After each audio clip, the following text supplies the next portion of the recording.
Պարոն Կարապետյան, վերջին իրողություն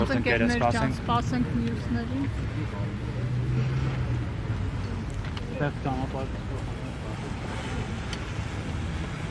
Մի վարքյան էլի, քանի որ կանգնած եք ձեզ, խնդրեմ հետ կգնաք։ Մի փոքր դուք հետ կգնաք։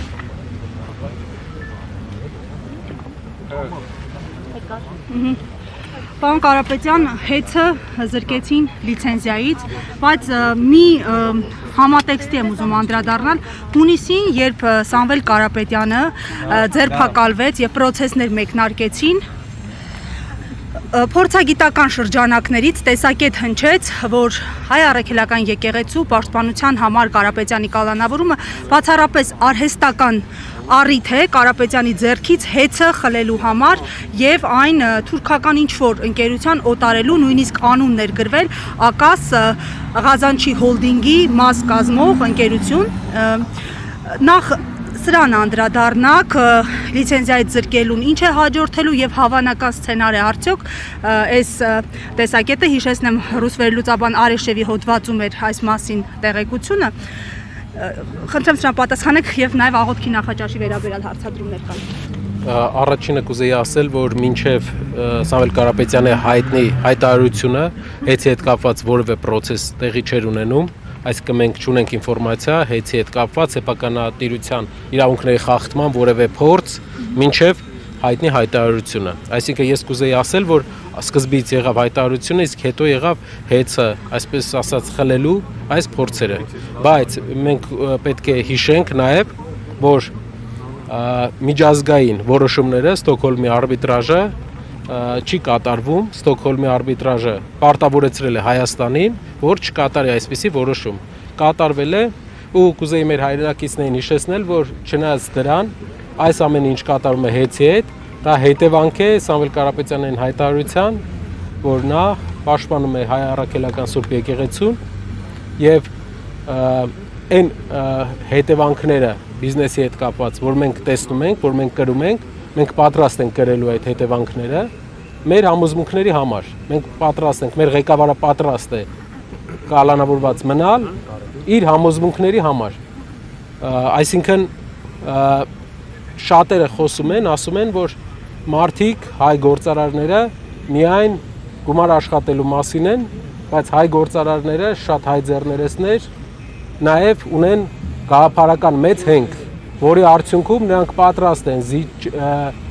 պատրաստ են բոլոր ճնշումների, պատրաստ են ֆինանսական կորուստների, միայն իրենց գաղափարների հետևից գնալու համար։ Պարոն Կարապետյան, Ռոմանոս Պետրոսյանն էր անդրադարձել ձեզ, նաև նշելով, որ մասնավորապես դուք եւ Սամվել Կարապետյանը պիտի իրեն շատ շնորհակալ լինեք, որովհետեւ ինքը հեծում մեծ խնայողություններ է արել։ Այսպես ասեմ, եթե չլիներ սեփականության իրավունքի ոտնահարումը, մենք կարող էինք դիտարկել, թե ինչ խնայողություններ են եղել եւ ինչ արդյունքներ են եղել։ Սակայն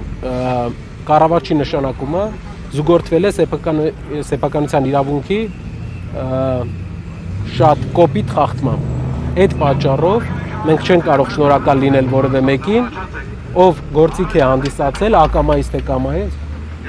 որ Հայաստանում սեփականության իրավունք ոտնահարվի։ Բայց պաշտպանեն նշում են, որ պետության շահերն են պաշտպանում, նշում են եւ նույնիսկ նշել են, որ ձեզ հետ ցանկացել են հանդիպել, քննարկել հենց այս դրվագները։ Մենք չենք դիտարկում օրինական քայլ կառավարչի նշանակումը, այդ իսկ պատճառով հանդիպումը ես ձեռնպահ եմ մնացել հանդիպումից։ Իսկ իշխանությունները նաև հիշատակում են իրավունքի հետ կապված, ասել են կքննարկեն, հա, եթե համաձայնություն չկա, գերակա շահ կճանաչվի այս մասին։ Իրենք կարող են Հայաստան բոլոր խանութները, բոլոր կրպակները մի օր սկսեն գերակա շահ ճանաչել։ Մենք պետք է հիշենք, որ զարգացած երկիր ունենալու համար գործարարը, ներդրողը պետք է վստահ լինի, որ իր ներդրումը պաշտպանված է։ Հայաստանում մարդկանց մեծ գործարարի ներդրումը պաշտպանված է, թե չէ։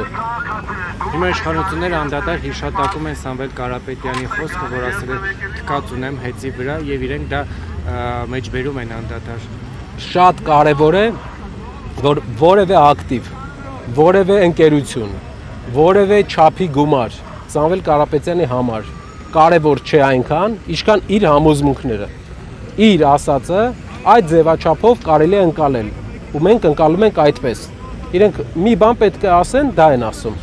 Հիմնարվ այսօրվա դատական նիստից ինչպիսին են սպասելիքները, հաշվի առնելով, որ մշտապես եւ ձեր եւ շարժման անդամների, իրավապաշտպանների կողմից հնչում է տեսակետ, որ այս ամենը քաղաքական է։ Մեր օպոնենտները ասում են, որ վտանգ չեն տեսնում մեր ուժի մեջ, վտանգ չեն տեսնում Սամվել Կարապետյանի հանդեպ մեր հասարակության վերաբերմունքի մեջ։ Եթե վտանգ չեն տեսնում, ինչու բաց չեն թողնում Սամվել Կարապետյանին։ Ինչու են տենց հետևողական բոլոր մեթոդները կիրառում, որպեսզի ինչքան հնարավոր շատ նրան պահեն կալանքի տակ։ Ես կարող եմ ասել մի պատճառով իրենք վախենում են, որ մեր հասարակության եւ Սամվել Կարապետյանի շփման արդյունքում իրենք շատ բաներ կարող է պարզ լինել, ու իրենք կարող է կորցնեն այն հասարակության մոտ սարքած վստահությունը, որը մինչև հիմա որոշ հատվածներում հասարակության իրենք կարողացել են ձեռք բերել ֆեյք նորությունների հաշվին։ Պարոն Կարապետյան, ղեկավարը նշում էր, որ իրենք օպերատիվ այլ տեղեկություններ ունեն, որ իրենց համար հիմք չի հանդիսացել միայն մեր ձևով եկեղեցու գործերի մասնագիտություն ունենալ արտահայտությունը։ Կարծում եմ 6 ամիս քրեական գործի շրջանակներում իրենք պետք է այդ օպերատիվ տեղեկությունները բացեին, որ մենք տեսնենք։ Պարոն Կարապետյան, եթե պատասխանեցիք աղոթքի նախաճաշի վերաբերյալ, դրան նախորդած ձեր այսպես աղմկահարույց հարցազրույցի վերաբերյալ, որքանով ինձ է հայտնի, համենայն դեպս մի քանի աղբյուրներ փոխանցել են, որ հենց ձեր հարցազրույցից հետո է նաև դիրքորոշում եղել շատ մասնակիցների կողմից մերժել իշխանություններին եւ չներկայանալ իրենց օրակարգով Հայաստանի Հանրապետությունում։ Կխնդրեմ նախ մեկնաբանեք Թրամփի կրտսեր որդու այցի հրաժարումն է դրա հետ կապված, ձեզ հայտնի է թե ոչ, եւ հաջորդ հարցադրումը տեղյակ եմ, որ աղոթքի նախաճաշի մասնակիցների մի մասը նախընտրեց ձեզ հետ հանդիպել, քայլել, զրուցել, նախ թեմաները ինչի շուրջ եք զրուցել եւ ինչու ըստ ձեզ իշխանությունները խուսափեցին հնարավորություն ընձեռել նրանց այցելել ԿԿՀ-ներ,